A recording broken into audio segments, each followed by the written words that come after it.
हमें चाहिए हिंदू महिलाएं, लेकिन अपने मर्दों के बगैर 1990 के दशक में भारत के कश्मीर में यह नारा आम था। और आप सोच रहे होंगे कि आज मैं इस नारे की बात क्यों कर रहा हूं, इसको याद क्यों दिलवा रहा हूं, इसका अर्थ और मतलब क्या है। तो अपना कलेजा मजबूत करके सुनिए। करीब 3 दशक बाद देश में एक बार फिर वैसे ही हालात हैं, वैसा ही माहौल है, वैसी ही स्थिति पैदा हो गई है। सिर्फ जगह बदलती है। तब कश्मीर था, आज पश्चिम बंगाल का संदेश खली है।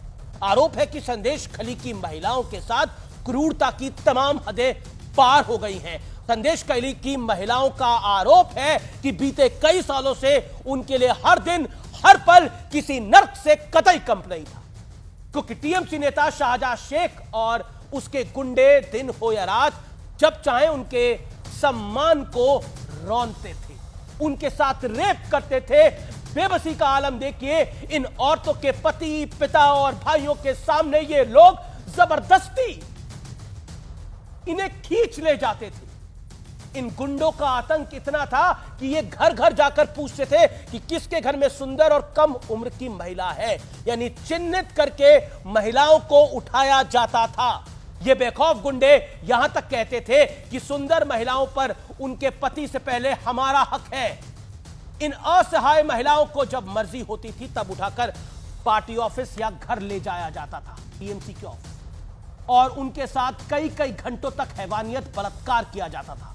लेकिन सालों तक इस हैवानियत के खिलाफ आवाज उठाने की किसी की जुर्रत नहीं हुई। लेकिन जब 5 जनवरी को करोड़ों रुपए के राशन घोटाले में ईडी ने टीएमसी नेता शाहजहां शेख के खिलाफ रेड की, तब इन महिलाओं ने भी पहली बार हिम्मत जुटाई और अपने साथ हुई दरिंदगी के खिलाफ आवाज उठा डाली। लेकिन इसके बाद जो हुआ वो इन महिलाओं के जख्म पर नमक छिड़कने से कम नहीं था, क्योंकि इन महिलाओं के बारे में कहा गया कि जो महिलाएं चेहरा छुपाकर बयान दे रही हैं वो बीजेपी के एजेंट हैं। इन महिलाओं की पीड़ा, दर्द और सच्चाई को जानने की जगह यहां तक कह दिया गया कि संदेश खली आरएसएस का गढ़ है और पूरे विवाद के पीछे बीजेपी वालों का हाथ है। ताज्जुब की बात यह है कि ये बातें किसी और ने नहीं कही, बल्कि खुद सूबे की महिला मुख्यमंत्री ममता बनर्जी जी ने कही। हालांकि जब सियासी बवाल मचा तो ममता ने कहा कि दोषियों के खिलाफ एक्शन होगा। यह तो बंगाल की मुख्यमंत्री की बात हो गई। लेकिन जो नेता ढोल पीटकर दलितों और पिछड़ों की बात करते हैं, उन्होंने भी इस बात पर आंखें मूंद रखी।